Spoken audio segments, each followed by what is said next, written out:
So our Wilson Walker has been repeatedly reporting on the challenges in the Tenderloin. Over the last year, he's filed many reports. He's been talking to people in the neighborhoods most impacted by this very issue every single day and found there is a lot of frustration at a system that many say is just not working.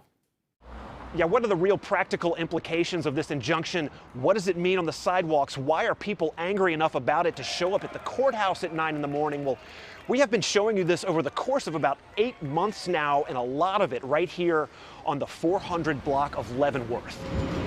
The first thing I saw or heard was like a large explosion, and I saw the flames hit my window. A fire starts, burns out the laundry there. There's a large apartment building, 601 O'Farrell, that the tenants could have been burned out. Fire occurs, then the encampment comes the next day. The police do nothing to permanently clear it because they say, well, this injunction prevents them from clearing the encampment. The fire that threatened this block was in June. The camp in which the fire started had been here for months.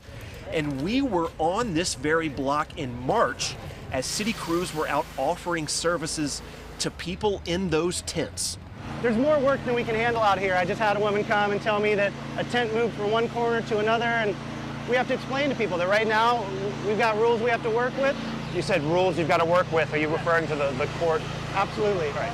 Mark Meza with Emergency Management walked us through how things work under the court order. It meant the tent stayed even as neighbors watched outreach teams come through again and again and again. Now, there are any number of reasons people might decline a specific offer. Some would like hotel rooms for which they are not eligible. It's totally bullshit. They go up and they want you to throw away all your personal property and like drop everything and go with them and go to like a dorm where they're just like stacking. It's like a mental house in there, for real. And you know, I can't blame people for not wanting to go into a congregate shelter. That's their decision. Others will be perfectly honest that it is their addiction that keeps bringing them back to the streets. It's very weird because it's like I'm not used to this inside environment that they're giving me, you know what I mean? It's like I want to be somewhere where I'm comfortable, you know. And So you split your time between your place inside Right. and your place outside. right. The result has been a kind of churn as many of the tents lining the sidewalks are occupied by people who have been provided some kind of shelter or housing. The biggest thing that we struggle with is people who have somewhere to be, whether they're permanently housed in shelter in a hotel room, and they come back out here and they set up tents and don't clean up after themselves and block the sidewalk.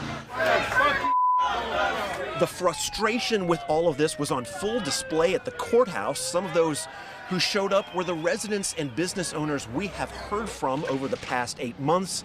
People frustrated with a stalemate that means little to nothing can be done, even in the worst of circumstances. You know, people are starting to feel like, wait a second, we can't intervene when there's fires being started right underneath our house. Look, somebody in the neighborhood said to me today that things were not perfect before the injunction, so no one's talking about this like a kind of solution. The central challenges, homelessness, drugs, they still remain. The court proceedings, just a skirmish in the larger battle. As far as what is next, a final ruling on the injunction may not come for several months. Tomorrow, there's another hearing at the district court level over the scope and enforceability of the federal injunction.